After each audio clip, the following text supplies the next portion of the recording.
and just realized that there's no audio. Hi everyone. Just realized I didn't turn the audio live. You didn't hear any of that, which is amazing. So, because of that, I'm going to say that again. We're really excited to have launched the Kickstarter recently. We funded in 48 hours, which we're really excited about, and we're about halfway, we're about double almost, 200% of our initial goal. We've unlocked one stretch goal. We're on our way to our second stretch goal. We understand if you can't back, if money's tight and all of that kind of stuff, but if you can, share it. If you want to check it out, it's at www.realmsmith.tv. This is Nolzur's Marvelous Tutorials. We are painting the Bulette, which we're very excited about. This is an awesome, awesome miniature with these great clear effects here that we're going to use to paint kind of a dust cloud in there. We're going to go back just for 1 sec here. The tools list, we'll need the Bulette, as I mentioned before, without audio, with some brushes and a water pot, some paper towel, and a palette. And then, of course, all the paints here from Vallejo. We've got heavy sienna, sepia wash, chainmail silver, a black wash, bone white, some brown ink, rosy flesh, leather brown, tan, red wash, plague brown, heavy ochre, orange fire, and moon yellow. There we go. Now I think you guys can hear me. I apologize about that. I am producing on my own, and I forgot to turn the audio on. Fun. So what we're gonna do first is we're base coating the skin. So all of this leathery skin around here with some heavy ochre. And as I'm base coating, I'm gonna show you guys our Kickstarter video that we're really excited about. Check that out. It's a short 5 to 7 minute video, somewhere around there, and then we'll be right back to continue. Hi everyone, I'm Joel Auger, and this is Jason Azevedo. And we are just two of the partners in a company called RealmSmith who deliver amazing, immersive experiences for your Dungeons & Dragons tabletop gameplay every single month. Every month. Every month. Like all 12. All year long. So you might ask why we would kickstart this whole thing.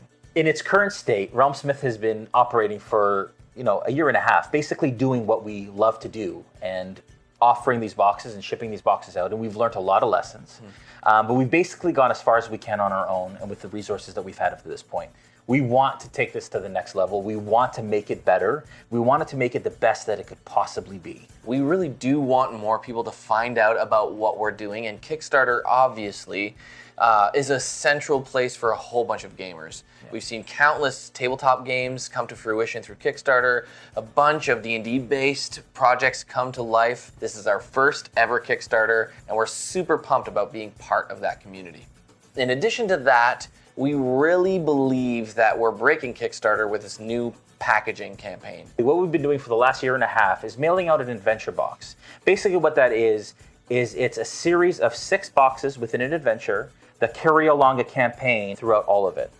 They're shipped in this black mailer here that you see, and it includes everything that you see at the table here. Over the last year and a half, we've built some relationships with some awesome partners, and we'll show you some of the products from those partners that we have in each of our boxes. The first is the Fat Dragon Games Papercraft. Basically, we have the Shattered Shield Tavern here that the first module takes place in. We have some WizKids minis, of course. We've got Kale, the bartender here. That is actually a Reaper mini. WizKids minis, we have a Dancing Girl. We have Violet, the maid who plays a huge part in the first module, no spoilers. We also have scented candles. This is the Blazing Hearth candle. We actually create these here in Toronto with a local artisan. And this smells like a fireplace. We have the Shattered Shield Tavern mug, which is part of the actual first module that you give to your players as part of the story. Every box comes with a module that we've written, which actually has cues of when to light the candle and when to play certain sound sets and moods and sounds from our Sirenscape custom sound sets that we've put together, as well as a hand-drawn map of the Shattered Shield Tavern. Our idea for these modules is pick up and play. The purpose of our boxes is to allow the DM who's busy, who has a life, who has children, who has a family, to literally sit down and play as quickly as possible with as little barrier to entry as possible. That's so beautiful. So with that, we should introduce our new boxes.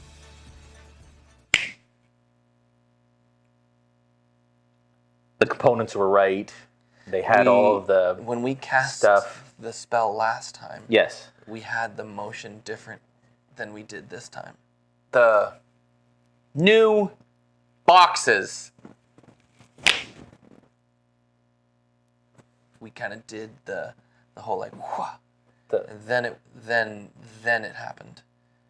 Is that the somatic? It's the somatic. Wow. Okay. Okay. I'm ready. Here we go. Here we go. Oh, here we go. It worked. Whew. All right. Well, this is it. We wanted to give as much value as we possibly could into our boxes. And we decided by looking outside of the box to create this brand new mailer that we can mail all of our boxes in each month. And as you open it up, what you'll see is within our prototype, there is actually a DM screen inside the box.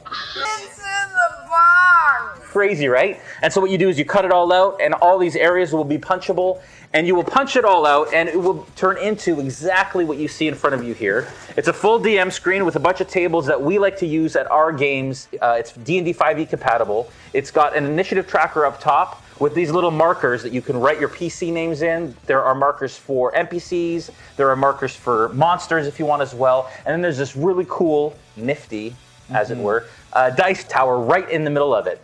So you can roll your dice through it or whatever you want to do. There's also punch-out condition markers as well as initiative coins and things like that. So that is actually the value that we've added into the box every single month. As part of our initial goal, we want to make sure that we provide this DM screen. This is just a prototype. Of course, we want to be able to print it and tool it and offer it to monthly subscribers starting actually in January 2020. That we need a fulfillment partner. Currently, it's being done out of Tim's garage, as we talked about. And his wife isn't too happy about that. So we want to make sure that we're actually shipping on time through a fulfillment partner so that we're not doing it ourselves and we're able to focus on creating better content for all of you out there as well. In addition to our initial goal, which will bring us the DM screen upgrade and upgrading the items that are in the box, we have a bunch of really awesome stretch goals with the design and desire to actually bring the community together. And so check out our stretch goals. And then the rewards. We have some crazy rewards. And our logistics manager, Tim,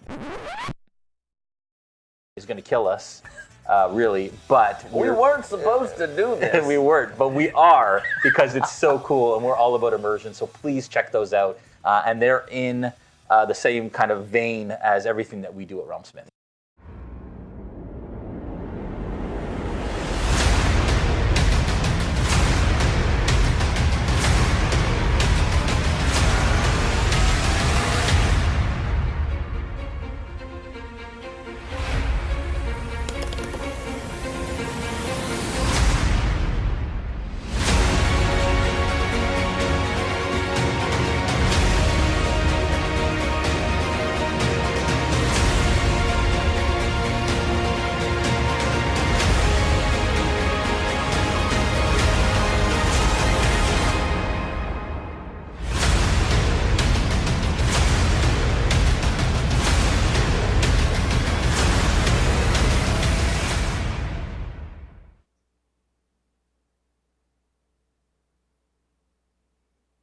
Oh, hello there. Welcome back.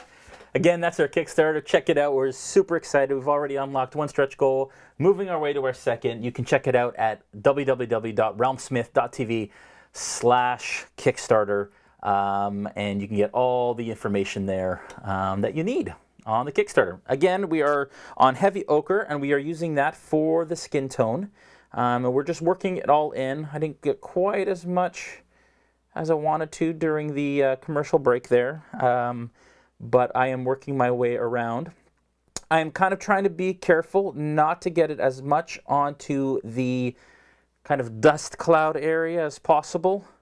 Obviously, there's all that dust cloud stuff and that fun stuff that we're going to do later, so we don't want to get this heavy ochre on that. We just want to get it onto the actual kind of opaque,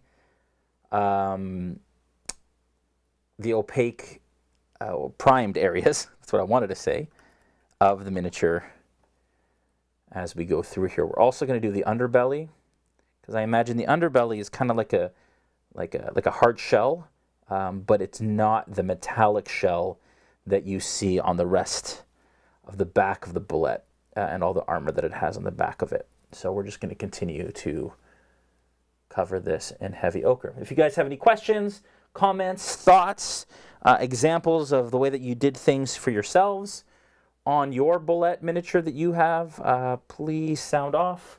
I am in the chat here. So if you guys are out there, definitely let me know. Want to, of course, thank D&D Live for hosting us. I believe we're on right now. I'm not totally sure. Actually, looks like we may not be live on D&D Twitch, but that's okay. But if you guys could sign off, let me know you're there. It's awesome. All right.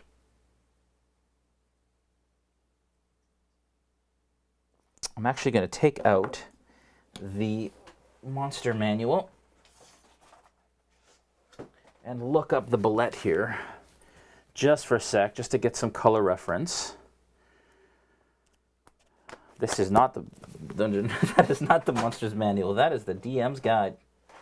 That is the player's handbook. That is the monster manual. Too many source books. All right, let's see. Bulette. This is where my alphabets come in handy. All the alphabets I learned early in my life. All right, there it is, Bulette. Okay, so you can see here, it's got kind of like this metallic back, and then this kind of leathery underskin sort of area. So all these plates on the back, into the mouth a little bit on the top, that's all kind of metal, but it looks like it blends. I kind of like that, actually. So that's what we're going to go for here, I think. That's what we're going to try and go for a little bit. All right. So continuing with heavy ochre on the underbelly. Who's all with us tonight? Sirkigan says, I suck at painting and he recommends. Keep painting. That is the truth. I mean, it's put fairly simple there, but the fact is that it's all about techniques. Anybody could very easily kind of get the same results that I am by following the same techniques I am. I teach a lot of classes at shows. We do Vallejo master classes along with WizKids, and we partner with them, and we hold basically like 25 people per class. We were at Origins, and we did it on the show floor. And what I found was, the amazing thing is that no matter if we had people who it was their first time painting ever, or they had been painting for years and years and years, it was amazing how similar the result that they got from our painting classes was, and that just by following the techniques and the things that we were teaching them, using the colors and the colors examples and selections, that they were getting pretty similar results. So it isn't necessarily all about how much you've painted and if you suck at it or whatever. I don't practice paint. All I did was take chances and just paint as much as I could. I watched a lot of tutorials early on. Oh my goodness, I had no idea the Bulette comes out. Look at that. That is way easier. I'm probably going to glue them in later because there's no reason to have a Bulette kind of with no feet moving around in my game world, but that is great. All right. That is going to be way easier to paint them without that dust cloud obscuring the base, and now I can get in and around the... Good job, WizKids. Well done. Way to think of us painters here, trying to paint in all the crevices. Pretty brilliant. Okay.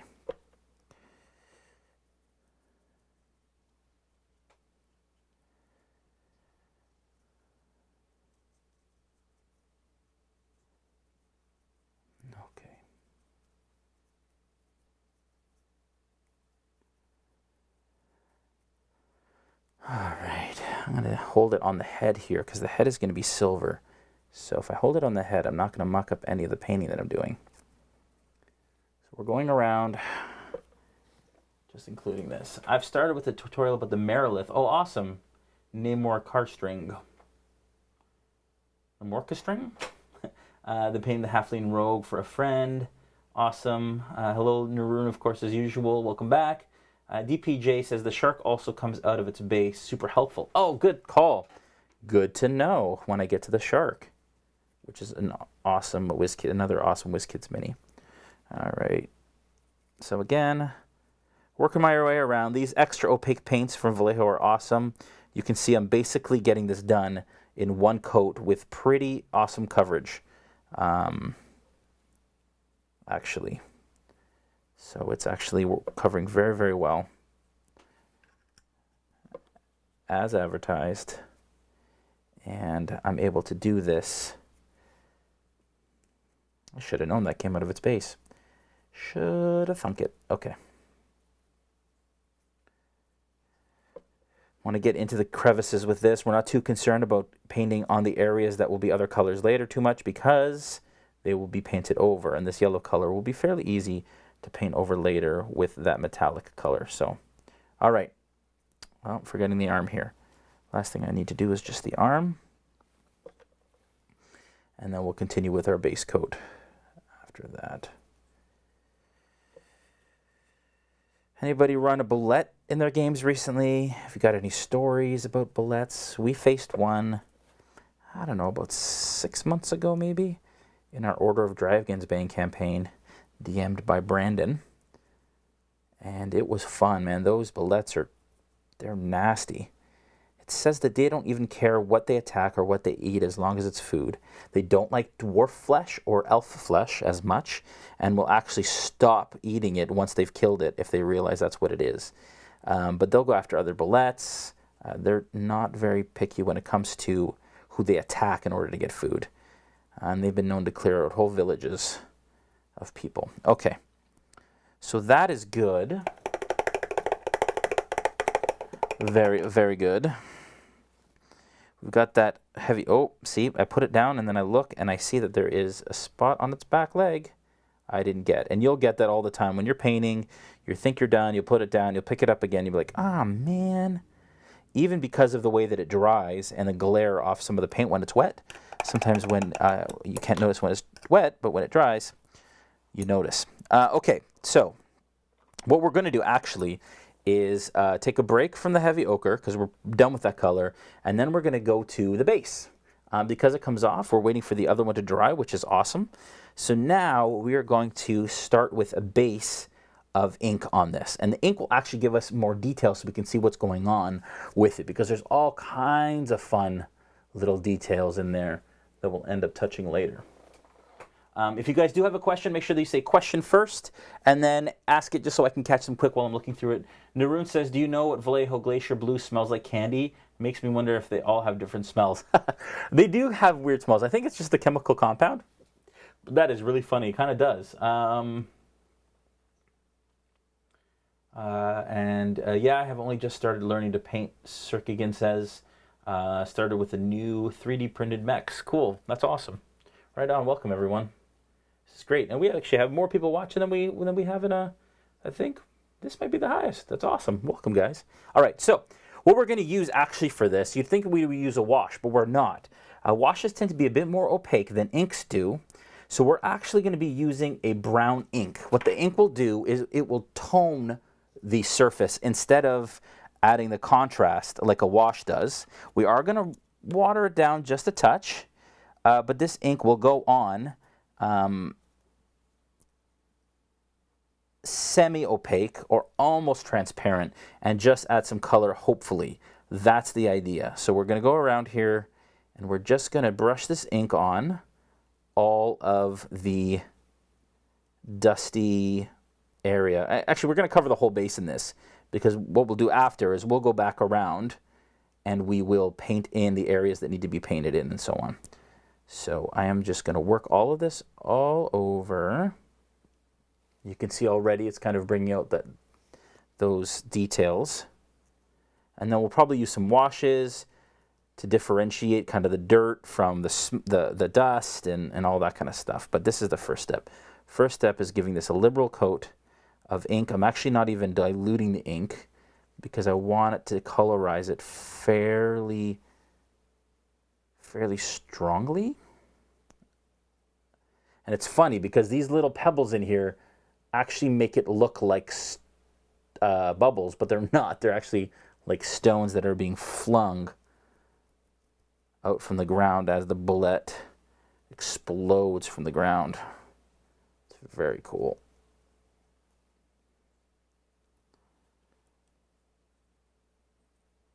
And this, like I said, will give it some contrast, but not as much as a wash would. A wash would give it, would obscure and be much more opaque than an ink will.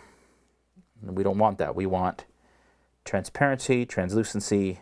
We want to be able to see through it slightly, just like you would a dust cloud.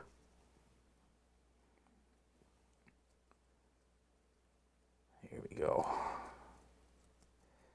Now again, we're going to get all this. Now in the front here, we know that that's ground. So I'm actually probably going to stay away from that for now. I don't mind getting over onto it because we don't care if we paint on it, but there's no need to.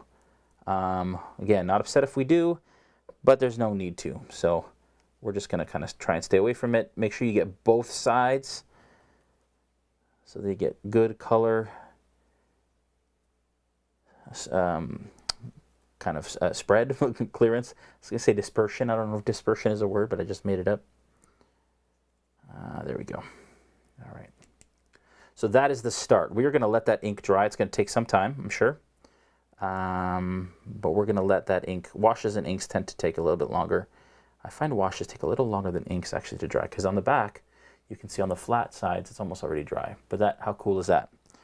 Put that down, let that rest for a sec. Pick up our bulette and see how he's doing. Still kind of wet.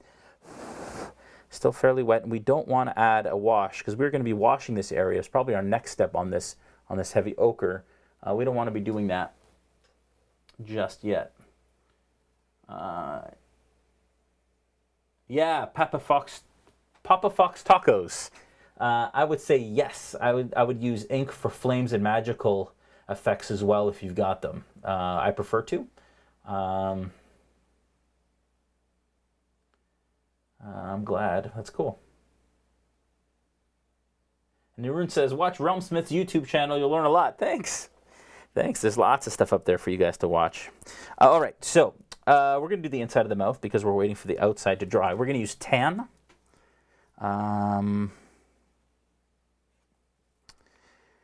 And with tan will be the base coat of the inside of the mouth. This tan color is a bit of a fleshy color, which is nice. And we're just going to basically paint this into the roof of the mouth, like so.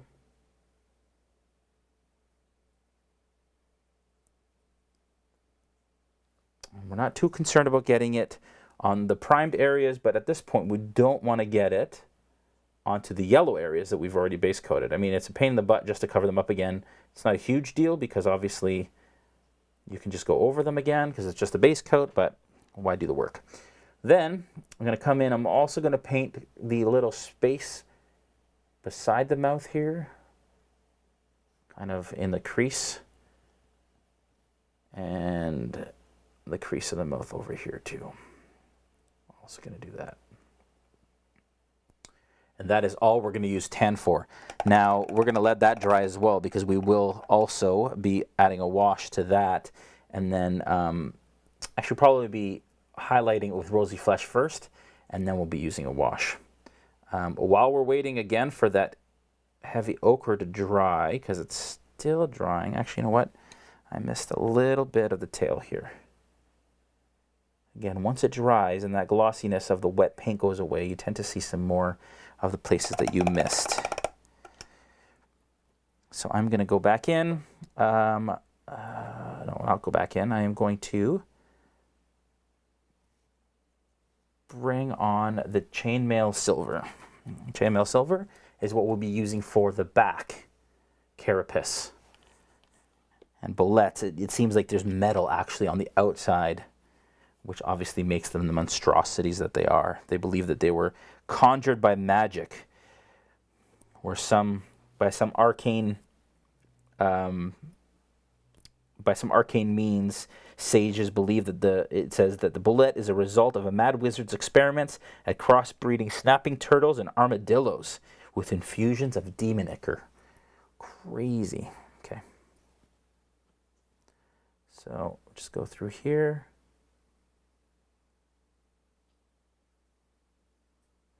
Now I am using the number 2 brush because I'm getting a lot more work done in a quicker amount of time. I don't need my detail brush for this. In fact, we'll probably not be using the detail brush for much, except for the eyes, which we'll get to probably last, I imagine. But that depends on how things are drying. So, again, I want to stay away from the heavy ochre areas that are still wet. As much as possible, you don't want to kind of mix these colors, because then they kind of blend and it just becomes muddy and a mess. And the chainmail silver is a little wet there. I had added a bit too much water, diluted a bit too much, but it's okay because the washes that we're adding will seep into that crevice and we'll cover that up real nicely. Let's get a close-up if we can here. There we go. So I'm covering all of these metal plates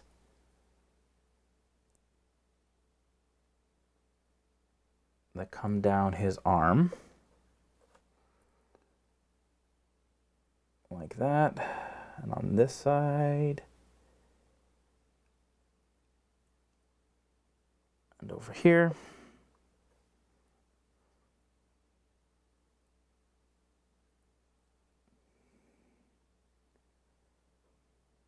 All right.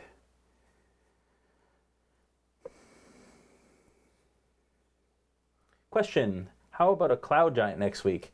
Haha, DPJ, that's hilarious because last week, I had some guests in the studio actually last week. I am not using tan anymore. I am now using chainmail silver. I am really bad with this switching of the color thing. Last week I had Nora Ibrahim from Have Dice Will Travel, an upcoming stream, which we're very excited about, and John Kowaleski from Monster Fight Club in the studio, and we were painting the young white dragon, and I had asked what people want to see next, and Cloud Giant was the clear winner. So I think for next week, we will paint the Cloud Giant, I think. And that's the unpainted Nolzur's Marvelous Minis Cloud Giant by WizKids. So there you go, DPJ. We will absolutely be doing a Cloud Giant, starting a Cloud Giant next week. Now, I did the Frost Giant. You can see the VOD of that, of the Harshenegg model, on our YouTube and on the D&D official YouTube channel. All 3 parts are up on our YouTube channel, and all 3 parts should be going up on the D&D channel. I was slow getting it to them, so that is my bad. But they should be up there soon, but they definitely are on our YouTube channel, so you can check out all 3 parts of that Frost Giant tutorial. We wanted to make sure we took time on that model. It's a really big model. It's an impressive model, so we wanted to make sure that we took the time that was necessary in order to cover the techniques for that model. And because Harshenegg, if you're running Storm King's Thunder, is a main NPC. And so, you know, I typically say with all of these models, especially with creatures that you're not going to see very often, especially the epic ones like dragons and stuff, you know, with D&D models, your players are only going to see them every once in a while. You're not going to play them every session, unless, of course, they're an NPC or a main character.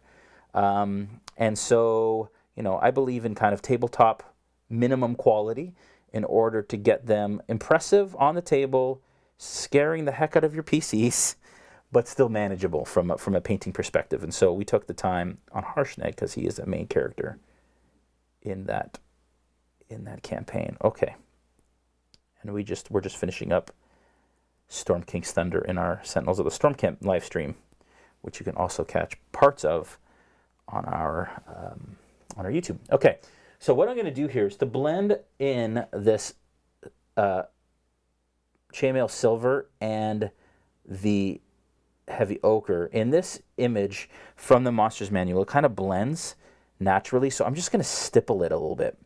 And by stippling it, hopefully we'll get a bit of a more natural look to the progression from silver to heavy ochre. Now I'm probably going to come back with heavy ochre after that to come back with a stipple up the other way and then blend it a bit better. I'm also going to paint the inside of the mouth because his teeth would all be this silver kind of hard material. So I'm going to paint the teeth, make sure not to get it on the tan from the tongue and the inside of the mouth. And then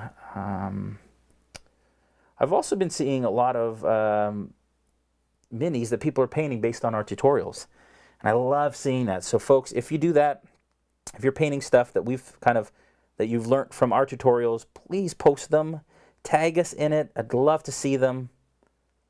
And it's always so humbling and so wonderful to see what you guys are able to come up with. All right, almost done with this chainmail silver, I think. I'm trying to get all the plates. I don't want to do the stomach plates in this metal. I don't think it would be armored on the bottom like that. I just think it would have the metal on the back, but you guys can sound off in the comments and tell me what you think. But I would imagine that is not the case. Kind of like a turtle. Okay, I just got to get the tail now. And same thing with the tail. It's got plates on top and bottom. I'm just going to do the metal plates on the top and not the bottom of the tail. Like that.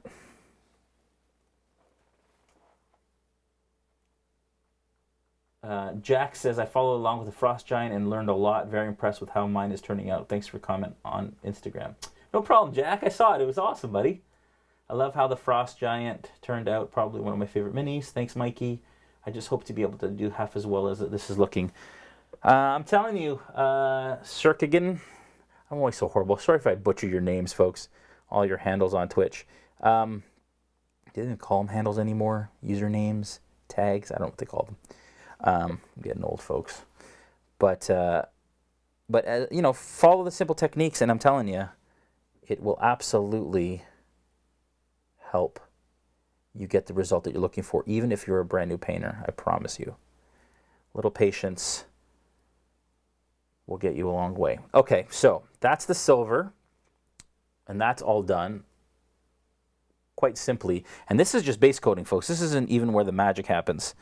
I am going to base coat the claws. Now the claws, I am doing the metal color. It appears in a lot of the reference that I've seen for Bulettes that they have these metal claws that kind of match their carapace.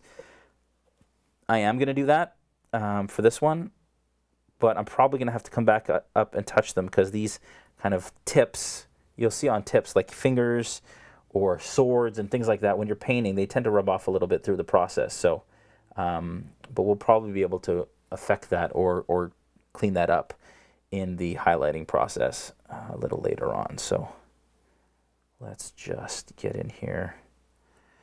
Claws are almost done. Again, make sure you guys follow us on all the socials and all the platforms. YouTube, we're youtube.com/RealmSmith, as well as Twitch, which you're watching us on now, or you're on the D&D Twitch, either one.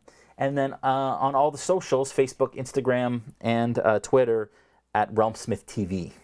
That's TV as in television. All right, so I've got all the metal done. I'm not super happy with the way that the bottom of the mouth is. I think I want to blend that a bit better. So I'm going to wash this off. And this metal paint tends to stay in all these little metal fragments. So you want to make sure that you rinse that really well. I'm going to come back in here with the heavy ochre. And I'm going to go in and I'm just going to stipple it a little bit onto here just to, like I said, blend those two areas together. And then when we add the wash, that'll really help as well. Yeah, it's doing a good job. All right. Went a little too high on one side. Sometimes I just use my finger to wipe off mistakes. because that works. There we go. There. And that is blended under the mouth a little bit. I am including a hard stop or a hard line between the plates and the skin. I'm not blending it as maybe originally I thought I might. I did get some metal over here onto the skin, which I want to clean up a bit, but I like a nice clean break. All right, so put that down, let that dry for a sec. Back to the base, see where we're at. I'm pretty sure it's still pretty wet. Especially in the recesses. Yeah, you can see it's still pretty wet. I may have to go get my little fan if this doesn't go, but maybe by the time we're done the bulette, it'll be dry. What I might do actually is go into the recesses and kind of spread this out a little bit where it's the deepest. With a wash, this tends to really wreck but with an ink, not so much, I find. I'm just spreading it out a little bit so for the sake of time, we can speed through this a bit more. Spread it out, there we go. There we go. Because again, we don't necessarily want it in the recesses. We just want it to be colorized. Okay, cool.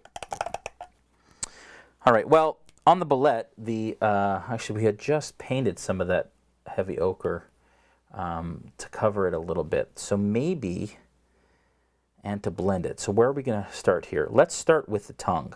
So the tongue, we have added tan in there. We're going to go to rosy flesh next. Give it a good shake. Question, I find base coating weapons black and dry brush them with silver. It gets a nice used look. Do you always base coat armor and weapons in silver first? If they're silver, I change between chainmail silver and gunmetal for Vallejo. The reason why I do that is depends on how tarnished I want this weapon to look. And then the highlight that I use also depends. So I usually base coat them completely with a metal color, and then I'll go in, add a wash, a black wash, sometimes a brown wash or like something rusty if I want it to look a little rusty, and then I'll dry brush with a silver or chainmail silver, and then an edge highlight of silver, just to make it nice and shiny if it's a newer sword. If it's an older sword, then you don't have to do that as much. Okay, I'm going to come in, I'm going to mix a little bit of tan in with rosy flesh to get somewhere in the middle here, and all I'm doing is I'm going to brush it onto the high part of the tongue. I'm trying not to get the recess here, and I'm also going to paint it into the little ridges. On the little ridges, not in. You don't want to paint it into the crevices. Just want to paint it onto the ridges just so we get a little bit of depth. Look at that.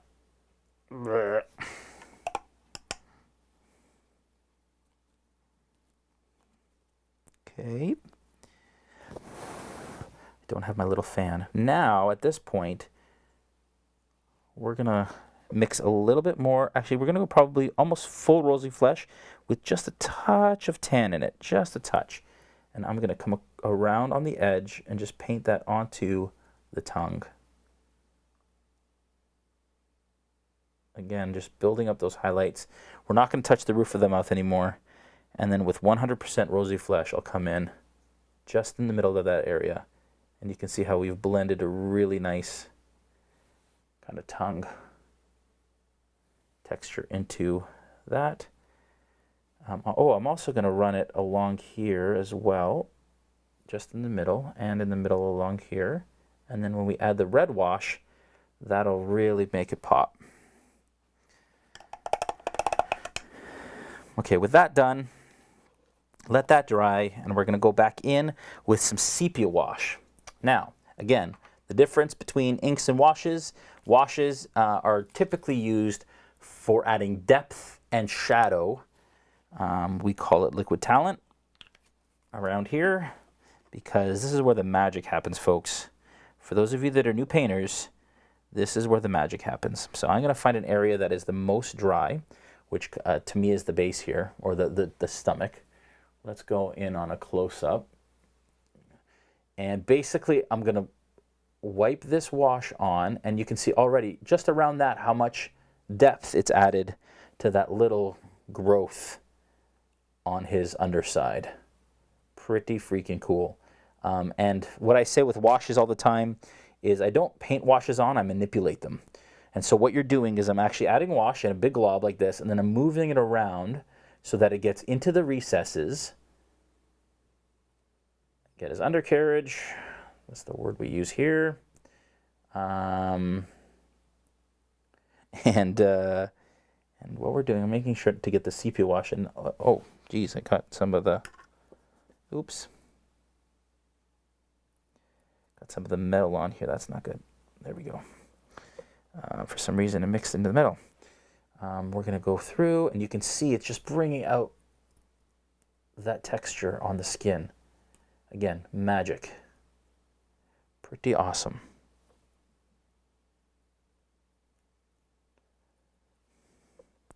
I'm just going to continue to do that all around the miniature on the fleshy areas that we've already painted with the heavy ochre.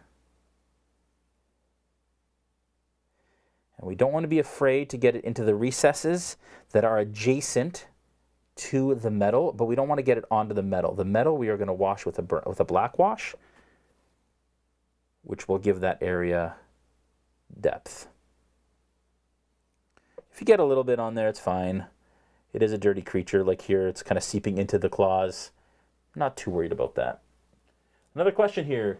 I hear the term dry brush. What is that? Oh, we will get there, my friend. We will get there very soon. I will absolutely demonstrate some dry brushing on this miniature.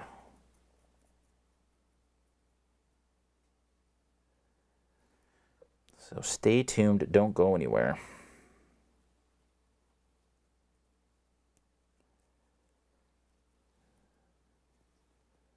Okay, I'm going to back out a little bit here because I keep going off camera. There we go. Still using the sepia wash, still working our way around, making sure to get all of the crevices in that skin. You can see how much is coming to life already just with the work that we're doing with this wash here. I'm actually running out of wash. Need to add a little bit more. And this dust cloud on the base is drying fairly well here. So we may be able to go onto it after this. We'll see. You are seeing how I'm holding this miniature. The metal on here is going to unfortunately come off a little bit, but we'll probably end up just washing it anyways and then just touching it up afterwards. Now, after the fact, we don't usually show this on the stream, and I don't really talk about it as much, but after the fact, because they'll be handled on the table by players, we want to make sure that we protect the miniatures so that they have longevity, and so that you're not touching them up every couple months because paint is flaking off them. So what I do is I use a Vallejo lacquer. It's a spray lacquer or a brush lacquer. For him, I may use brush just because it's a lot easier. It's quicker. I don't have to go outside and spray. It's probably healthier for me. But yeah, I'm going to use probably a brush lacquer because I could literally take a big brush, dip it in the lacquer, and I use a matte lacquer for this. So that and then what I'll probably do is use a matte lacquer and then come back with, if I were using spray, I'd use matte, and then I come back and use a gloss lacquer to bring out some of the lustrous kind of shininess of the carapace on the metal. But because I might be using a brush, I'll just brush the gloss on the metal and then just brush the matte on the skin and all those other areas. So that's probably what I'll end up doing. Wow, so you can see how that sepia wash is really, I love sepia. It's probably my favorite wash. I use it for a lot of things. There we go. I got it a little bit on the metal, but that's not a huge, huge issue. Okay, let's go back to the base here. It's looking good. Not quite dry yet, but it's getting there. We'll probably be able to start to pick out some of those details very soon. How are we doing for time, folks? Oh gosh, lots of time, over an hour. Question from Osobabeku. Osobabeku. I have no idea how to say that. Sorry. Question: how would it be possible to find out the paints you're going to use on the next mini in advance? I know everybody keeps saying that. I know, folks. I am going to try and commit with this Kickstarter. Things have been crazy. Trust me. But I will absolutely try to get paints out the week before for the next week. I am going to commit to trying to do that. I will promise to commit to trying to do that. I will.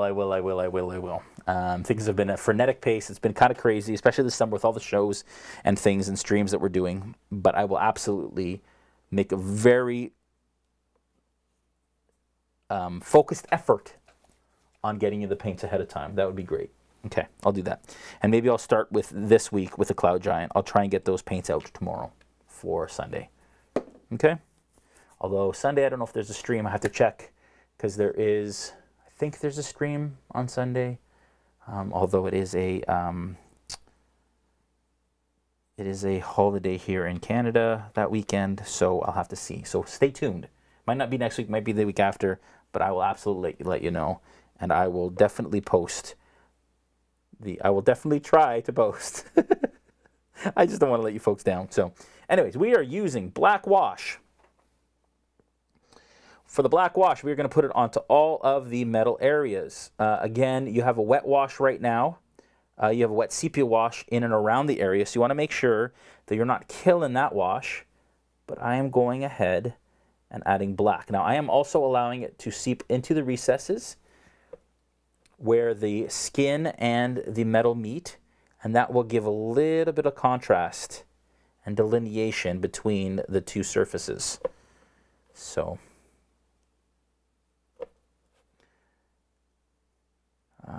here we go. We don't want to go too heavy with this because, again, washes take a long time to dry. So if we actually want to finish this, which we will, no questions, I think we'll finish this in time. Then, there we go. Look at this. Haha! It's working quite nicely, actually. Black wash is my second favorite wash in the Vallejo line. Like I said, sepia being my first. And this will give all kinds of contrast to the carapace. It'll bring out all the details. I'm going to dilute a little bit for the head just because I want it to be nice and smooth. Get it done on the shoulder plates.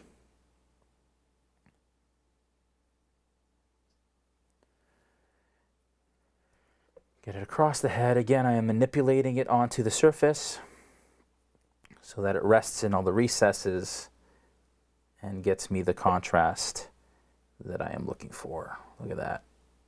Especially around the brow here, into the eye sockets, so that when we paint the eye sockets, that orangey kind of burning yellow color, that it'll be clear. I'm trying not to get it onto the skin, trying not to get it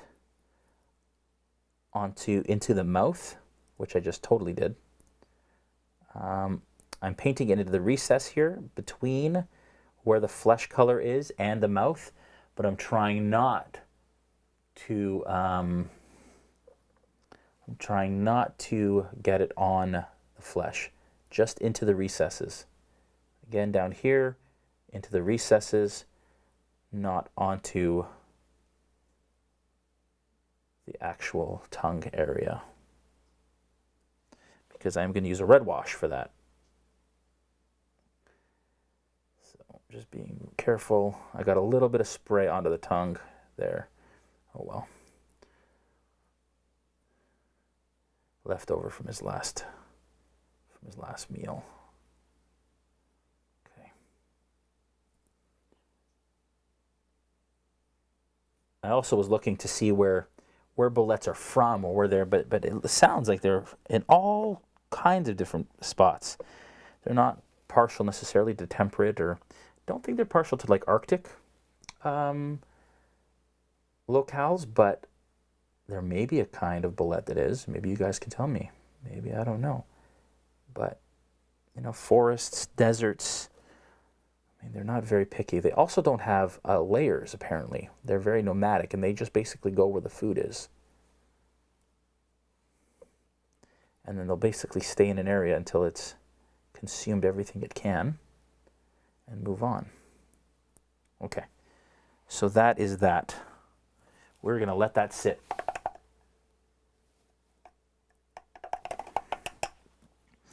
That Bulette carapace is going to take a little while to dry there. Little while. I think different color washes are used to complement the base colors you are covering. Yes, that is correct. Did I just hear Cloud Giant for the next session? You did, Jack. You sure did. A $20 figure and 120 in paints. I know, Jack. It's the world we live in. It is the hobby world we live in. All right. Okay, this is pretty much dry enough. It's still not totally dry in some of the recesses, but it's definitely dry enough that I can start to pick out some of the details. What I'm going to do is all of the rock areas, all the stones, all the little stuff, I'm going to pick out with heavy sienna. Where is it? Here.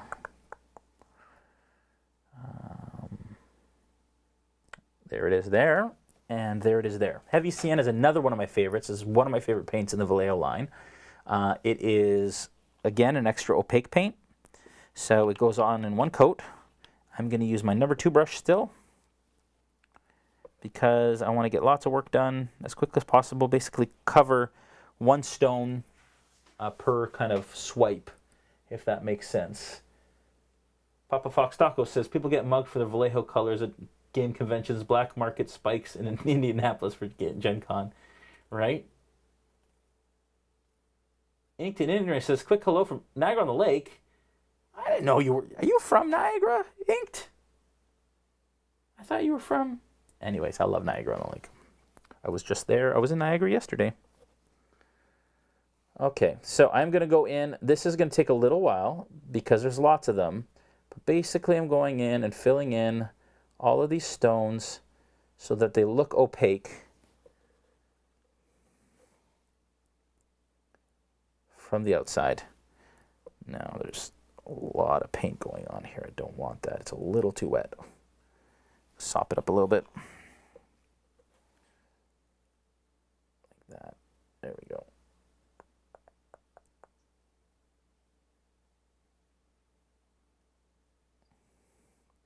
And then we're going to wash those with a black ink so that they really stick out. Now this takes a little while again because there's so many little stones all around this as it's kind of exploding out of the dirt.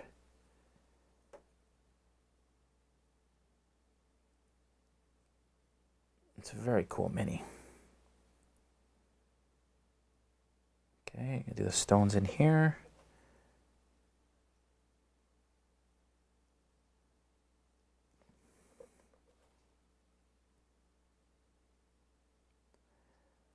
Like that.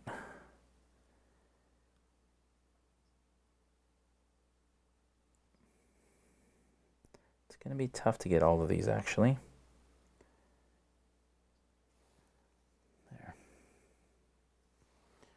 Got most of them, I think. And then I am going to dry brush this with a lighter color. Maybe leather brown, I think, is probably what I'm going to do. I'm also going to go in and I am going to base coat this whole front area with heavy sienna. And then we're going to wash that with a black wash. This whole front area is just like dirt, just ground. So, like that.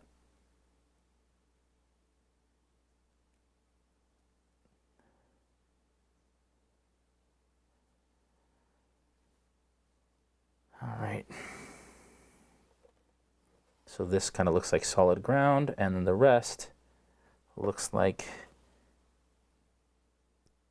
cloud of dust, dirt being sprayed up into the air. as the Bulette bursts through. Love it. Can't wait to use this in our games. Okay, so that's it. So you can see now that this area here, it's a little hard to see on camera, but this area here is opaque, solid, and that'll dry solid. And then the rest of it is kind of semi-transparent because it's a cloud. And like I said, when I add a black ink to that, it's going to look really cool. Or sorry, a black wash to the ground. And then I'll dry brush some of the cloud, and then you'll get kind of the semi-transparent sort of effect.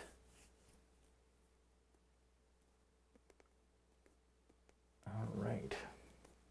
How close in quality is Army Painter paint to what you use? That is a loaded question, Circa Gigan. I've actually not used a lot of Army Painter color paint. I've used their spray primers, which are good. Other colored primers.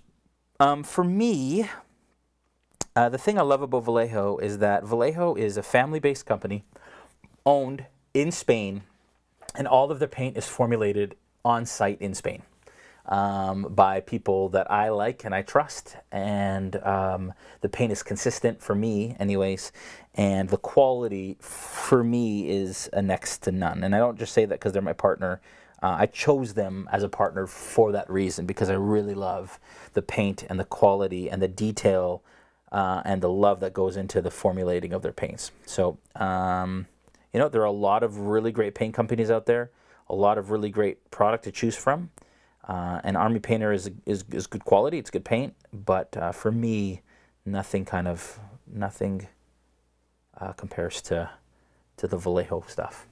And not only that, but the range is so vast, and especially when it comes to like the, you'll see in the Frost Giant, they have like a snow effect that I use on the base and stuff. Super, super cool. So, yeah, and so there's a couple things. Naroon has said he finds Vallejo to cover really well, and they're easy to paint with. That is true. So my paint in my palette, you'll see that even the first paint that we used, the heavy ochre, is still a little wet in the palette. I could actually still go and I can use it.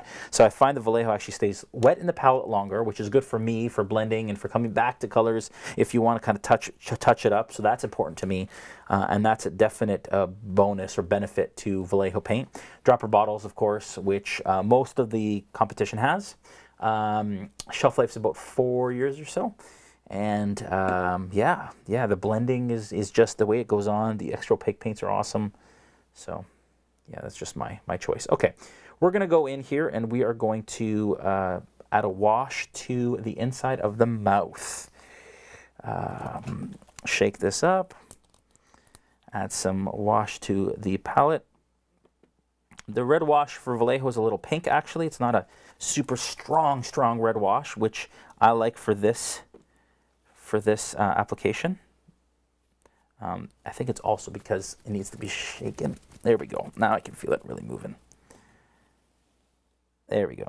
Get some more pigment in there. All right. So we're going to go into red wash here. And I'm going to take some of that red wash and I'm going to brush it into the mouth. And it's just going to give it a bit of a tone. Give it some depth, like I said. And there we go. And make it a bit more of a natural kind of color.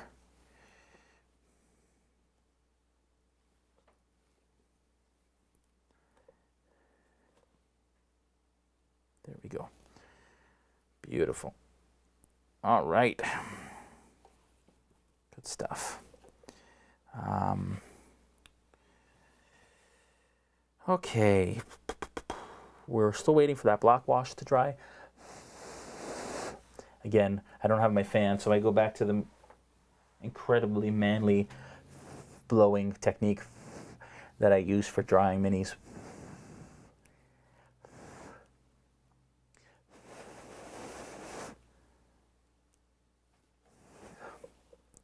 I think I'm going to add a little bit of sepia to this red wash, actually, because it's not quite as, there we go, not quite as dark as I want it to.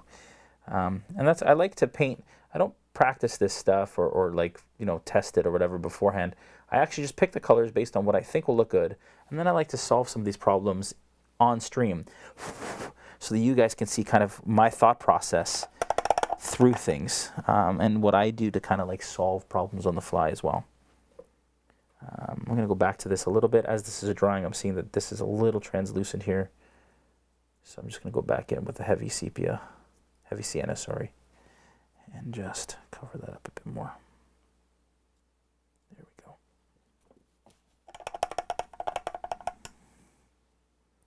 It's looking good, folks. It's looking good. It's taking a little time to dry, but that's okay. Let's look at the Bulette again. Oh, look at this. The best thing is how I get little sprays of paint on my monster manual.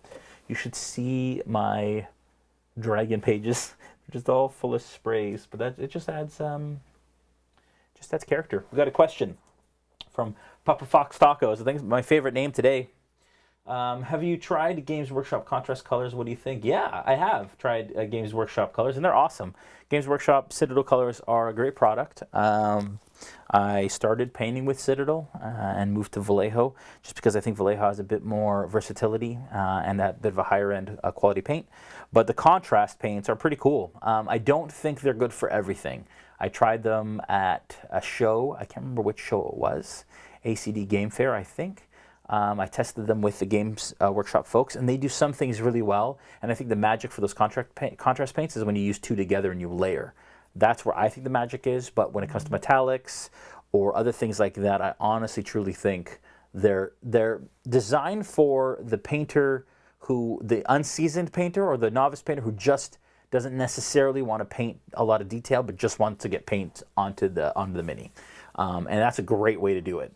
Contrast paints are quick, they're easy to use, paint them on, basically like washes, liquid talent, good to go, whole army painted, but not great, in my opinion, for all situations, for sure. And that's my personal opinion.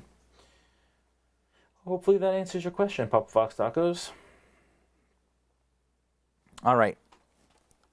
Again, these washes take a little time. Now the wash is still wet on the mini. I might have to go get my little fan.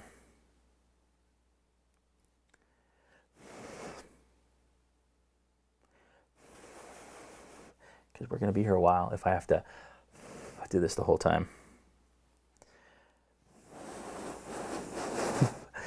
Let's read about the Bulette, folks. A little story time with RealmSmith. What do you say?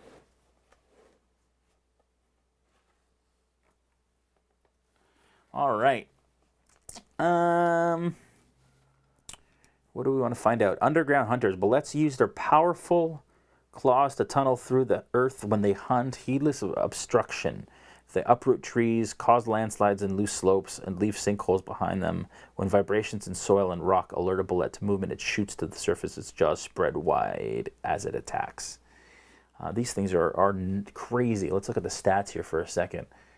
We've got Armor Class 17, which is pretty hefty. 94 hit points. It's a Challenge 5, which is actually good for the characters in some of our campaigns right now. It's got a +6 perception, which is pretty high, which is good because of the tremor sense. It's got tremor sense up to 60 feet. And the standing leap is crazy. The Bulette's long jump is up to 30 feet, and its high jump is up to 15 with or without a running start. Cool.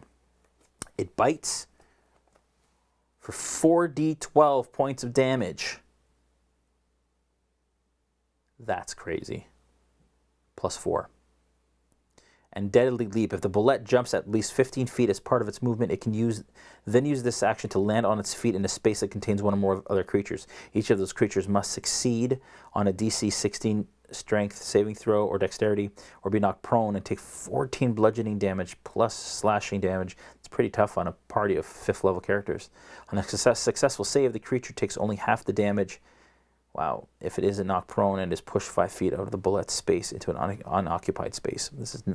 These are 19 strength. These things are vicious. Look at this little guy, though. Come on now. Look how cute he is. Nasty. It's nasty is what it is. Okay. Still waiting on this to dry.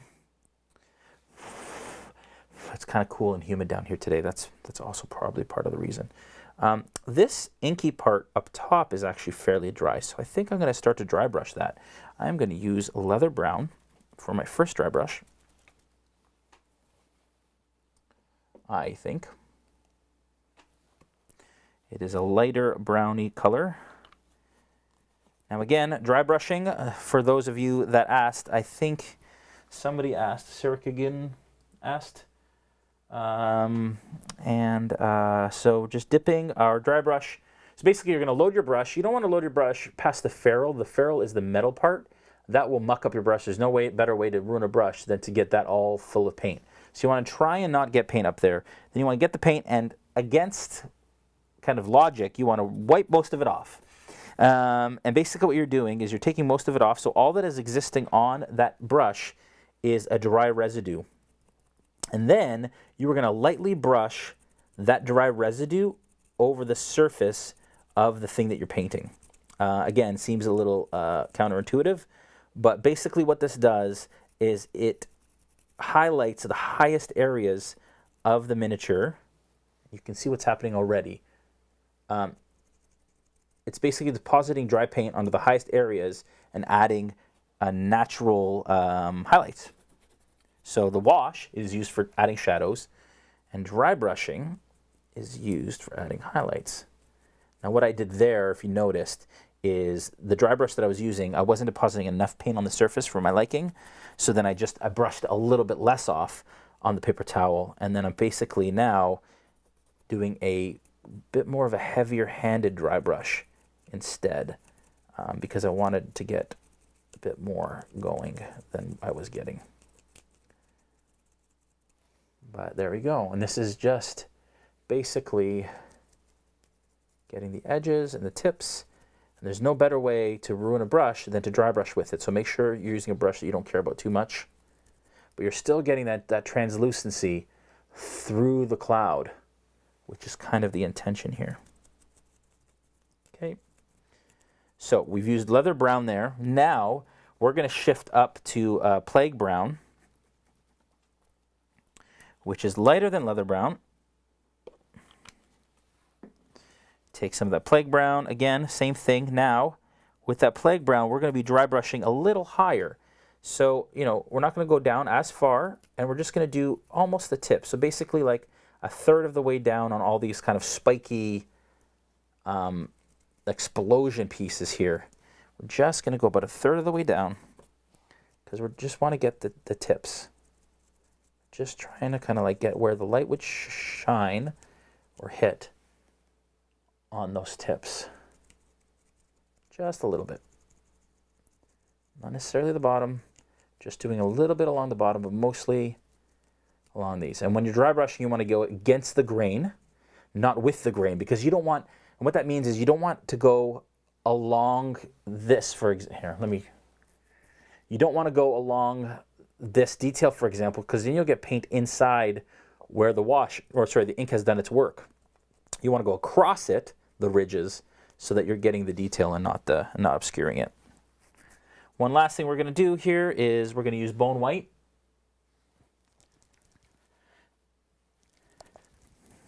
And we're going to mix that with the plague brown a little bit to get somewhere in between, like that. Wipe most of it off again. And now just the very tip of the top, and you'll see right away how that starts to really pop the detail up there. Now this is the very top of the dust where he's exploded out, and it's not fully opaque, but it's more opaque. Doing a light brush of it down here. Basically don't want to paint this area. We just want to add some differentiation and contrast, like that.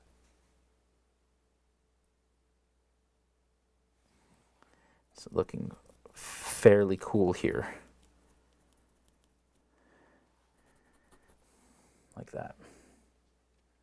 Then, finally, for that, I'm going to use just bone white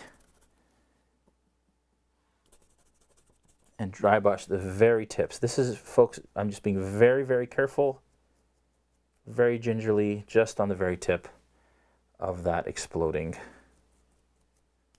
kind of texture. Boom. And there we have it. You've got a dust cloud that he's exploding out of. And there we go. Now, when this base is completely dry, we're going to add a black wash there to add some depth to the base and separate it from the rest of the exploding cloud. And then we will dry brush that as well to give it a little bit of thing.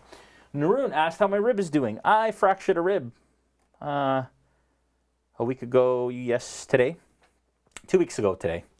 And it sucked. I did it on a slip and slide. I don't know if you guys know what a slip and slide is, but you like jump down, and instead of like doing it like a 40-year-old should, where you put your elbows and your knees down first and then go. No, I Supermaned it, hit my rib, fractured number 6 over here, but it's good. Pain medication is great when you need it, and I need it, so it's good. So thank you, Naroon. I really appreciate you checking up on me here. That's awesome. Okay, back to the Bulette itself. He is looking fairly good. That black ink is still drying, but the sepia is mostly dried. It's just wet in some of the recesses. So we're going to go and take some of that plague brown that we already have on our palette. We're going to wipe some of it off again, and we are going to now dry brush this area. Again, what we're trying to do is just catch the higher areas.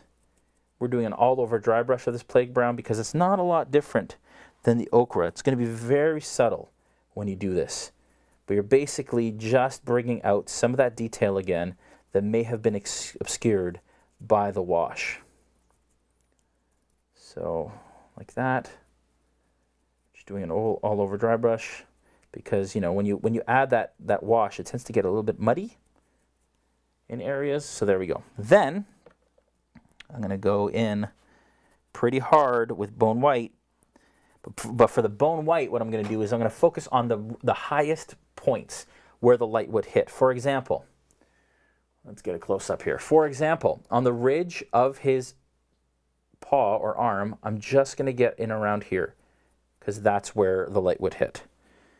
Another example, his haunches, because they're closest to the top, just going to get it around here.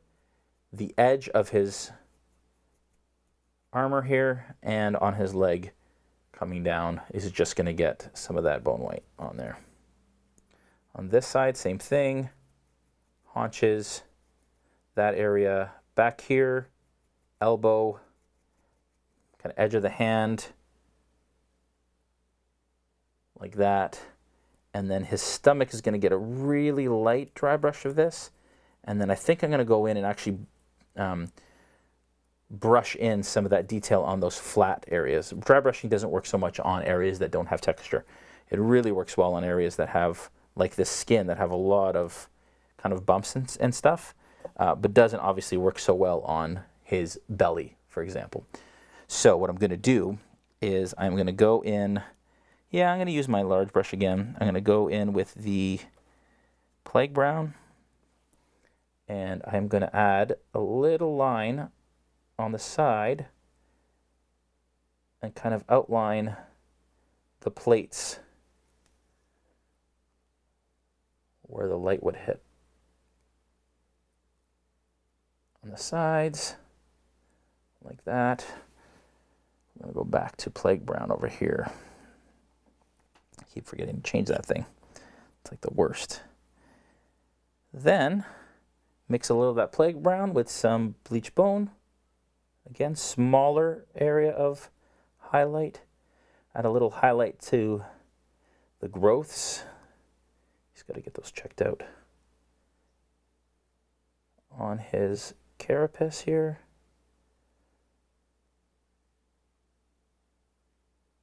Doing both sides and along the top and the side here. There. Wouldn't be getting a lot of light on the bottom, but you can see that I'm just kind of outlining it a little bit. There, like that. I am going to do a bit of an overbrush just on these because I really like the color that I got here. It's this plague brown mixed with bleach bone color. It's really rich, so I want to try and get some of these areas. They got washed out by the bleach bone a bit. Okay, there. His skin is pretty much done. I would call it done. Again, these miniatures need to look good at like a foot to 2 feet away from you. You don't need to get super close into, or you know, the detail doesn't have to be all that great. I'm not gonna, for me anyways, I'm not gonna be entering these into any contest or anything like that. These are just for my players at my table. Just enough for the holy crap moment. There's a bulette, and it's done. It's served its purpose. Okay, we're gonna have to wait for that black wash a little bit longer to dry, because before we dry brush that, I will add the black wash on the base though. So go in. I used up all my black wash pretty much, so I'm just gonna add a bit more. I'm gonna dilute it just a touch and go through and just gonna brush this on. Now what this will do again is we're adding shadow onto this base. The areas that I painted heavy sienna, that is supposed to be a solid ground, it's gonna further push that into the solid ground territory, and it's gonna delineate that from the dust cloud that is rising above it. So we're just adding this to that area and to the adjacent kind of recesses to the dust cloud, like that. I'm also going to brush some into the inside center of this because that's kind of the deepest area. It's got some rocks and stuff in it, so I want those to kind of stand out. Also brushing it onto some of the rocks that are in the cloud because they didn't get, you know, they kind of get buried a little bit. But as I do that, you can see, here I'll show you. Sorry, I was off camera there. You can see that as soon as I add that black wash, all of a sudden they pop.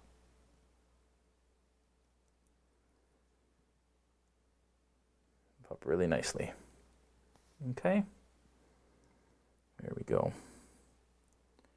Okay, we're gonna let that dry again. And then eventually I will super glue this to the black base that came with it because I like to finish it off with a black base for me. Just the spatial awareness of where the base sits on the on whatever terrain I'm using helps me and the players. Okay. Because I've dry brushed that, I might be able to put him back in here now. Do I want to do that yet? Look at that. That is a bulette exploding out of the ground. It's looking pretty good. But I'm not going to keep him in there just yet. All right. Next, I'm going to, you know what? Even though it's a little wet in areas, I'm going to gingerly dry brush this. It's actually still wet in my palette. So again, get a little bit of this chainmail silver. Wipe most of it off. And then it's the same color that we used for the base tone, but basically this is going to now just bring some of those highlights back out because they got a little obscured by the wash. And so we want to make sure that he is still nice and shiny. And washes tend to be matte, just so you know. So they will take some of the sheen off of glossy or shiny paints, metallic paints. So I'm just going back in here with that color to try and bring out some of that again. The teeth, make sure not to get the tongue. And then we're actually going to go in, so that's looking better. And then we're actually going to go in and I'm going to use, now in consideration, I probably would have switched to silver, pure silver, to highlight the edges of his carapace, if I had thought about it, but I didn't. I have not yet used my detail brush, as you can tell. So, some people love to use small brushes. You don't need them. In fact, you'll usually, well, sometimes you need them, but you don't need them as much as you think you do in some cases. Okay, so I'm basically with chainmail silver. I'm going to go around and highlight the edges, not the recesses, just the edges of his plates, just so they really pop. Right down the middle here, along the top of his head in the areas. There we go.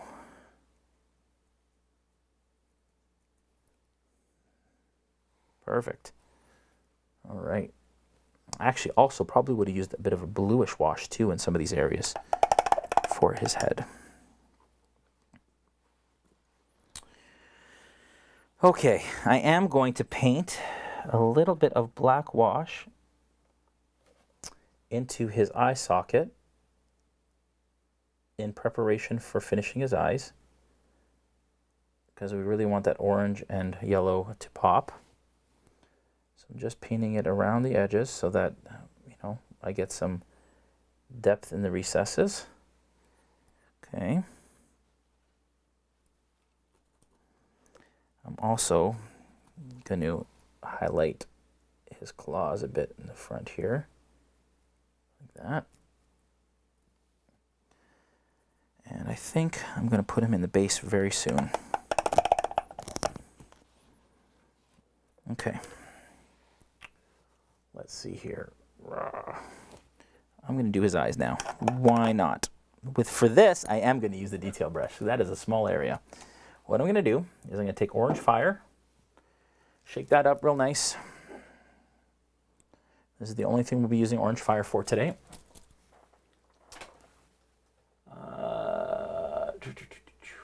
I haven't been looking at the questions here, folks. Sorry. No questions yet. Lots of chatter. All right. A little orange fire. Onto the palette. Onto the brush. Again, careful not to load the brush up to the ferrule, the metal part. We're just going to get a little orange fire, and I'm basically just going to dot the eye. Now, just like this. Ready? Hold my breath. Like that. And on the other side, you don't really have to hold your breath. Sometimes I do, but I don't think you're supposed to. There. So basically just, these eyes are actually pretty easy. I'm using the edge, the thinnest edge of the brush, and dotting those eyes. Then once they're dotted with the orange, I'm going to come back in with moon yellow and create an even smaller dot in the middle of that.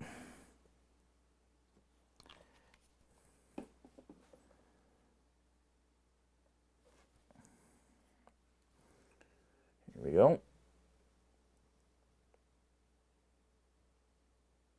Like that. And like that. And there we go. And then I'm going to get some sepia. Oh, let me let it dry for a sec. Sepia, and then I'm going to wash it, and then it's going to give it some depth.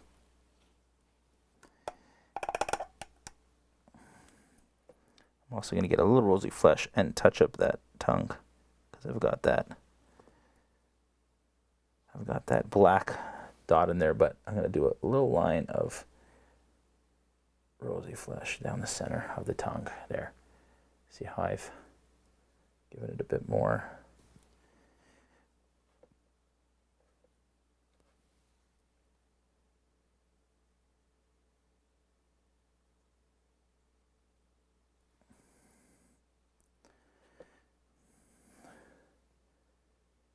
Down the center like this. There. At a distance, you'll really see that tongue. on the edge as well. Little line along the edge.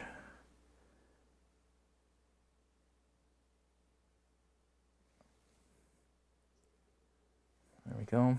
And why not do the ridges while we're waiting for the rest to dry? Do a little line along the ridges. Just kind of picking them out. Oh, not even seeing on camera. There we go. Okay. Actually, while I'm at it, with this detail brush, I'm going to hit the ridges on the sides too.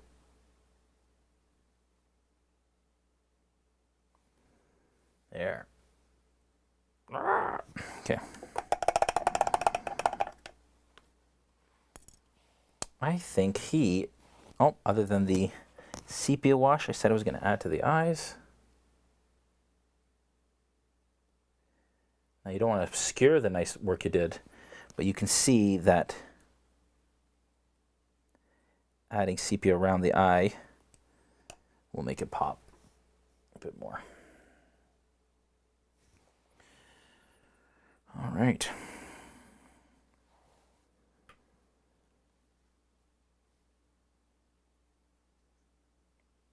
What I will do is I'm actually going to cheat it a little bit now because I'm feeling like the carapace here is all kind of one tone in the front here, just kind of flat to me. If you can see here, it's just, you know, it's all just one tone here, and this may be great for most, and it would be good enough, but I think I want to add a little bit of bleached bone and mix that with some chainmail silver. Just a little bleach bone, chainmail silver, just to lighten it a bit. And then I think I want to paint that along the ridge here. Let's see how that looks. Yeah, just to give a natural kind of highlight. There we go. That's cool. It's actually working. Now, I would typically use silver or something, but I'm working with the paint that I've pulled here.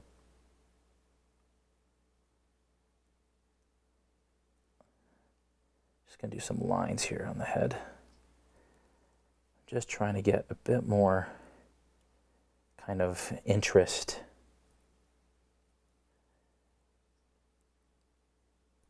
Trying to highlight that head a bit more than what we had. There. Just to kind of push those highlights a bit. And then when I paint that with a gloss, that'll come out nicely. I would rather use a fully metallic paint for this and not have to lighten it but you work with what you've got. There. That actually made a huge difference. I'm going to do that same thing to the claws here, the center of the claws and the edge of the claws here.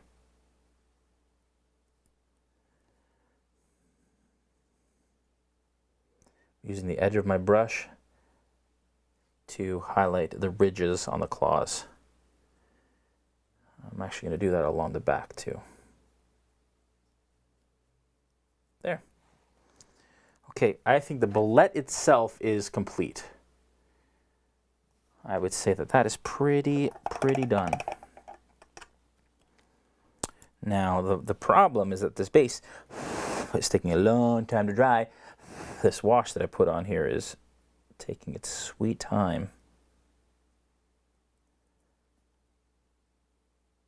So I may have to get I keep saying I might have to get my fan, but I actually mean it this time.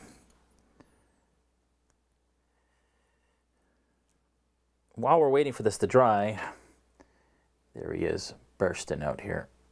While we're waiting for this to dry, I'd love to hear where you guys are from. Please let me know. Thanks, Cirkigan. Thanks, Mikey. People are saying it's awesome. Cirkigan had to leave because it's like really early. Tucson, Arizona. Arizona's got to be hot. Calgary. Very nice, Jack. Fellow Canadian, fellow Canuck. Love it. Love it. So next week, I think we'll do the Cloud Giant. Hey, guys? Missouri. Right on. Let's look at the Cloud Giants for a sec, just while we're waiting for this to dry here.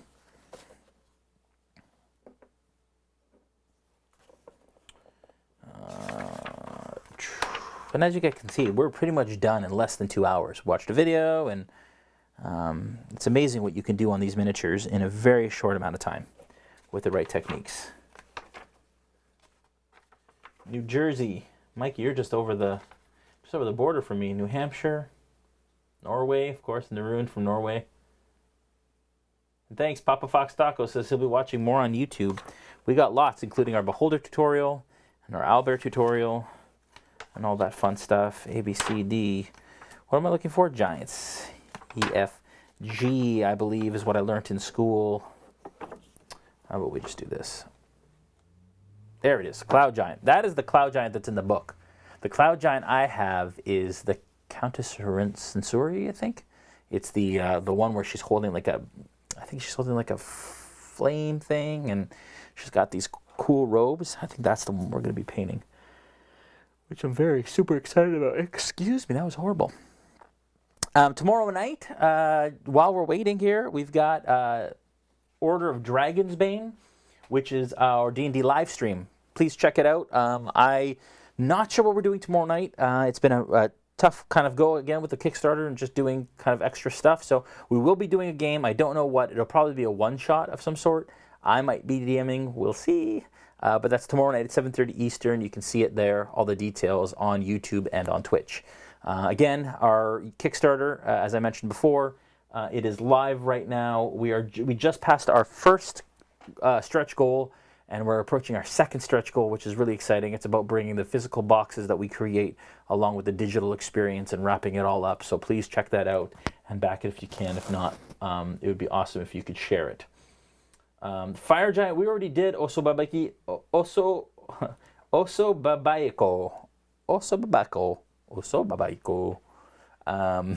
We did a Fire Giant at Origins. The video is online, I believe, on our Facebook or on our YouTube. I will let you know, and if not, I will upload it. Please remind me. But the Fire Giant is done, and it turned out actually quite nice. Mikey says he loves Toronto. Been a while since I've been, but would love to go back. Hey, Mikey, anytime, man. Let us know when you're in town. We can hang out, throw some bones. And then next week, like I said, I'll have to get back to you guys to let you know if we're doing a stream. I'm pretty sure we are, and it'll probably be the beginning of the...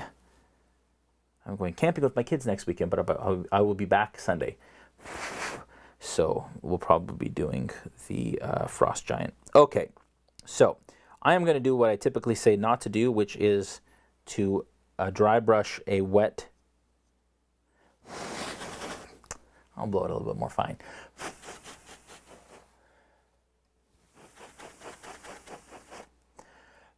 We also have a Hill Giant that we can do eventually. That's a lot of flesh. But we could absolutely do that as well.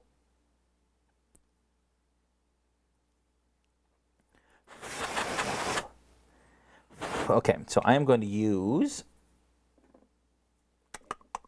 Leather Brown as my dry brush color on the base here.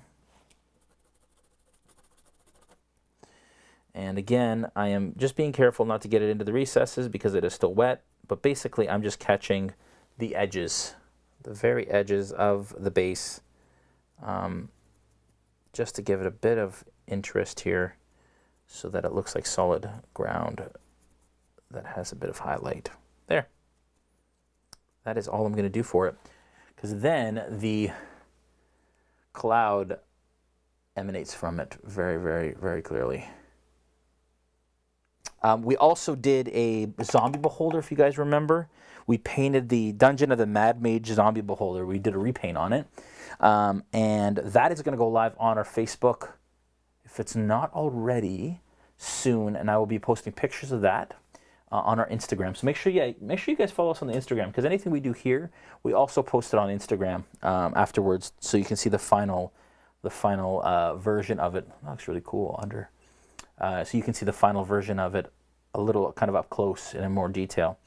We've done that with the Frost Giant and a bunch of others. We will be posting a photo of this because this guy is done. I'll give you guys a final turn of the Bulette. There's a couple things maybe I would have done differently. I would have used a harsher maybe wash in the mouth, maybe a flesh wash, or a more opaque red wash. And maybe would have differentiated the colors in this more. So maybe made this a bit more grays, maybe just to lighten it up more so it didn't kind of blend so much with the model, but I think it's okay. But other than that, I think it turned out all right.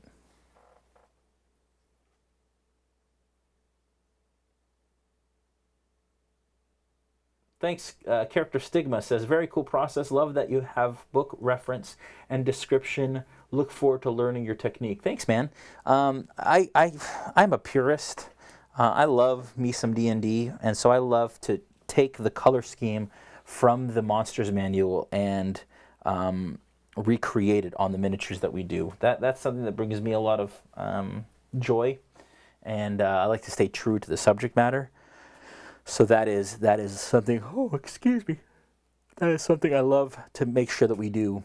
The Kickstarter is a tiring process, folks. But I definitely like to do that. So I appreciate that you guys have noticed that, and that the fact that we use the subject matter as our inspiration for that. Mikey says, looks like a fractured rib isn't slowing your painting down.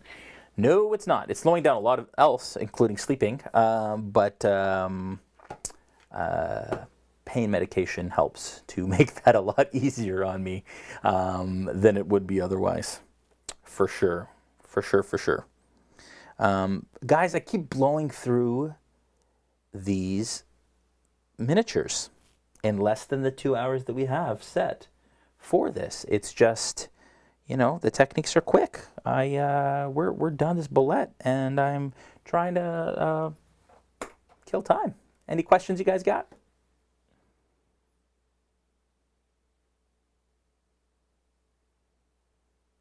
You know what? I'm going to grab a couple minis, and I can show you guys some of the other minis that we've done on the stream. That's what we'll do. And so you guys can kind of take a look at that. One sec. I will be right back. You can probably still hear me. Just going to step into my office here and grab a few miniatures that we can show you guys on camera, because that's a decent way to spend some time together. Let's see, what else do I got here?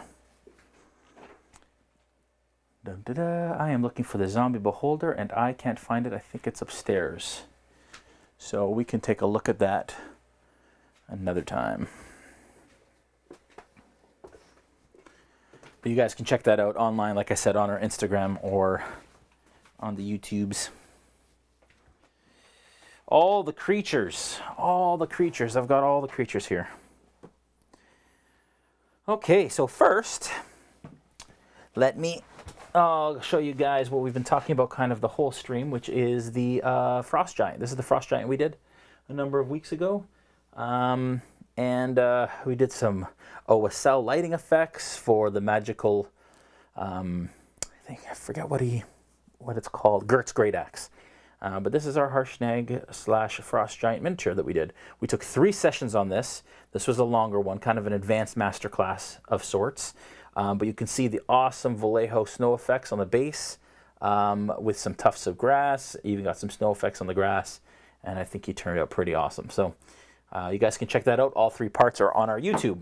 That is one. The next one is the last week we did the White Dragon. Mine turned out a little bit more blue than I wanted. I went a bit heavy on the blue wash before I finished it up, but I think it turned out okay.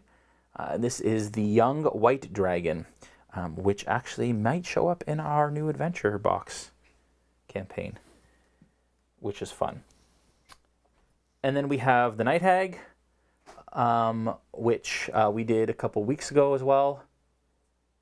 And this one is from our current adventure that we just finished, The Twisted Hand of Fate. She's featured in it. And we're very excited to for you guys to all play through that adventure. It's a lot of fun. And then finally, the Beholder. You can catch that Beholder on our stream. On our YouTube channel. It's in a number of different parts. There's a whole series. Shows you how to do all these effects, the OSL lighting, and all of that stuff as well, which we're super excited about.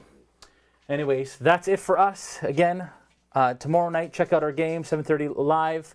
Check out our Kickstarter at realmsmith.tv/Kickstarter. And then next week, we're probably going to do a Cloud Giant. Hope you guys are all well. I'm going to leave you with the Kickstarter ad. You guys can watch it again and check it out. Thanks, guys. See you next week. Hi everyone, I'm Joel Auger, and this is Jason Azevedo. And we are just two of the partners in a company called RealmSmith who deliver amazing, immersive experiences for your Dungeons & Dragons tabletop gameplay every single month. Every month. Every month. Like all 12. All year long. So you might ask why we would kickstart this whole thing. In its current state, RealmSmith has been operating for a year and a half, basically doing what we love to do and offering these boxes and shipping these boxes out. And we've learned a lot of lessons. But we've basically gone as far as we can on our own and with the resources that we've had up to this point.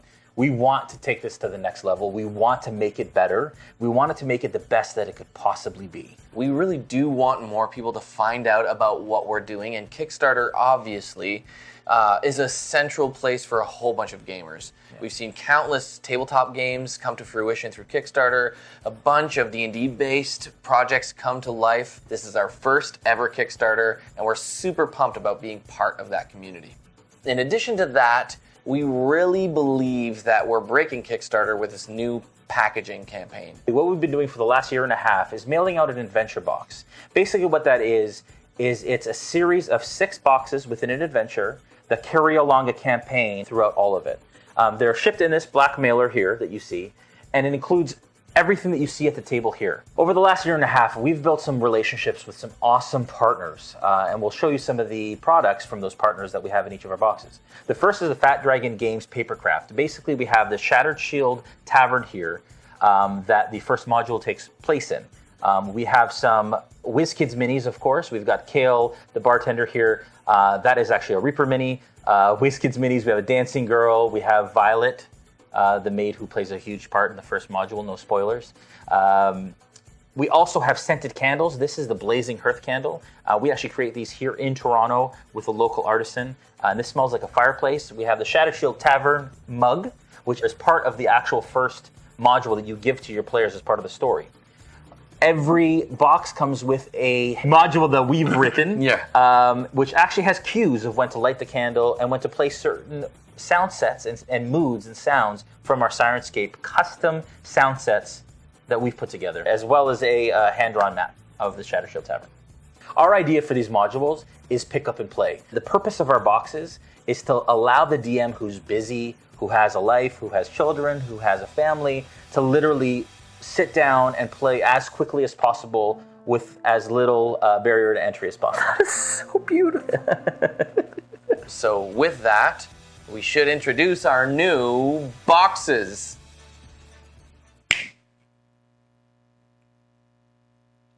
The components were right. They had all of the when we cast stuff. The spell last time. Yes. We had the motion different than we did this time. The new boxes. We kind of did the whole like whoosh, and then it happened. Is that the somatic? It's the somatic. It's the wah. Okay. Okay. I'm ready. Here we go. Here we go. Oh, here we go. It worked. Whew. All right. Well, this is it. We wanted to give as much value as we possibly could into our boxes. And we decided by looking outside of the box to create this brand new mailer that we can mail all of our boxes in each month. And as you open it up, what you'll see is within our prototype, there is actually a DM screen inside the box. It's in the box! crazy, right? And so what you do is you cut it all out, and all these areas will be punchable, and you will punch it all out, and it will turn into exactly what you see in front of you here. It's a full DM screen with a bunch of tables that we like to use at our games. It's D&D 5e compatible. It's got an initiative tracker up top with these little markers that you can write your PC names in. There are markers for NPCs. There are markers for monsters if you want as well. And then there's this really cool, nifty, as it were, dice tower right in the middle of it. So you can roll your dice through it or whatever you want to do. There's also punch-out condition markers as well as initiative coins and things like that. So that is actually the value that we've added into the box every single month. As part of our initial goal, we want to make sure that we provide this DM screen. This is just a prototype. Of course, we want to be able to print it and tool it and offer it to monthly subscribers starting actually in January 2020. That we need a fulfillment partner. Currently, it's being done out of Tim's garage, as we talked about. And his wife isn't too happy about that. So we want to make sure that we're actually shipping on time through a fulfillment partner so that we're not doing it ourselves and we're able to focus on creating better content for all of you out there as well. In addition to our initial goal, which will bring us the DM screen upgrade and upgrading the items that are in the box, we have a bunch of really awesome stretch goals with the design and desire to actually bring the community together. And so check out our stretch goals. And then with the rewards, we have some crazy rewards. And our logistics manager, Tim, is going to kill us, really. But we weren't supposed to do this. We weren't, but we are because it's so cool and we're all about immersion. So please check those out. And they're in the same kind of vein as everything that we do at RealmSmith.